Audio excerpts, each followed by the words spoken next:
Oui, depuis que Oui. je suis ministre de l'Intérieur, il ne se passe pas une journée où je ne m'occupe pas de Grande-Synthe, de Dunkerque et de Calais, comme tous les ministres de l'Intérieur depuis 20 ans. Ça fait 20 ans que ça dure, cette histoire, Monsieur Bourdin. Oui. On a progressé depuis 20 ans. Je lis parfois ou j'écoute des voix qui disent « il ne se passe rien ». Il y a 15 fois moins de migrants aujourd'hui qu'il y a 10 ans. Combien il y a de migrants aujourd'hui? Calais, Grande-Synthe, Dunkerque à peu près? Il y en a à peu près 2000. 2000 migrants. Alors, aujourd'hui. les choses varient, évidemment, bien puisque sûr. depuis le 1er janvier, Monsieur Bourdin, on en a relogé 12 000. L'État français a relogé 12 000 personnes depuis le 1er janvier. Depuis le 1er janvier, les policiers et les gendarmes ont sauvé en mer 7 800 migrants. Ils ont sauvé la vie à 7 800 personnes. Ça ne retire rien à l'émotion du drame des 27 personnes qui mercredi sont mortes, dernier, avec oui. des femmes enceintes, des enfants. C'était absolument horrible et ignoble. Mais on a sauvé 7 800 personnes. Tous les jours, on distribue 2200 repas, Monsieur Bourdin, pour répondre à votre question, gratuitement. C'est l'État qui les distribue ou qui paye les associations qui les distribuent. 2200 repas. Donc il y a à peu près 2000 migrants, mais malheureusement, vous savez, l'un des migrants qui est survivant en mer de Manche, du 24 novembre, ça faisait 6 jours à peine qu'il était sur le territoire national. Il est venu d'Allemagne, il est venu de Pologne, et il est venu de Biélorussie. 6 jours, voilà. Donc Et malheureusement... à l'origine du Kurdistan irakien. Et à l'origine, effectivement, un vol sans doute du Kurdistan irakien, en passant sans doute par la Syrie, en allant à Minsk.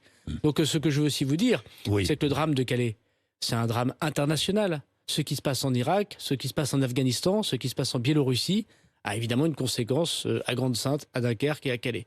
Donc les solutions simplistes, vous voyez, c'est pas prendre les Français pour des gens intelligents. On va entrer dans le détail, Gérald Darmanin. Vous allez rencontrer votre homologue britannique dans la semaine?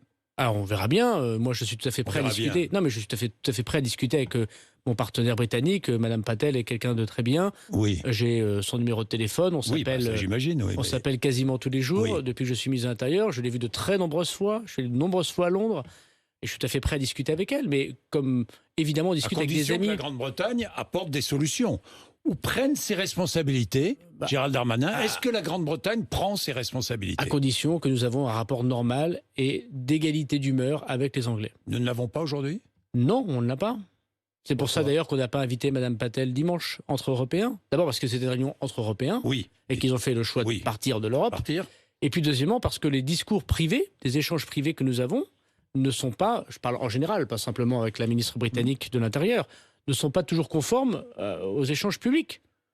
C'est-à-dire expliquez-nous. Lorsqu'il y a là, parce des que- échanges Oui. diplomatiques sérieux, c'est des Oui. questions très complexes et très Oui. sérieuses, il y a Oui. des vies qui sont en jeu. Oui, justement. Quand vous avez des échanges et que nous pouvons avancer sur des choses sérieuses ensemble, et que vous vous apercevez quelques dizaines de minutes plus tard qu'une lettre dont personne n'a jamais évoqué l'existence est publiée sur Twitter du Premier ministre britannique au président de la République française, avant que le président de la République l'ait reçu, c'est un peu particulier. Évidemment, Emmanuel Macron n'avait pas été prévenu Non, de cette lettre. non.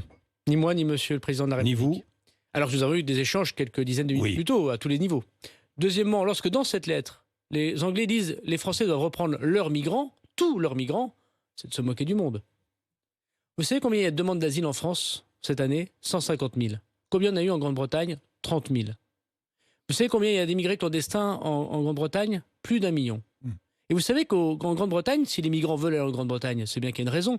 Ils veulent y aller parce que sans carte d'identité, Monsieur Bourdin, Ils peuvent travailler. et payer des impôts. Mm. Parce que l'un des moteurs de la politique économique anglaise, pas tout le moteur évidemment, c'est notamment de faire travailler des personnes clandestines. Voilà, Karl Marx appelait ça l'armée de réserve. Hein. Donc nous, on dit aux Anglais, vous êtes en partie responsable, pas totalement évidemment. Chacun a une part de responsabilité.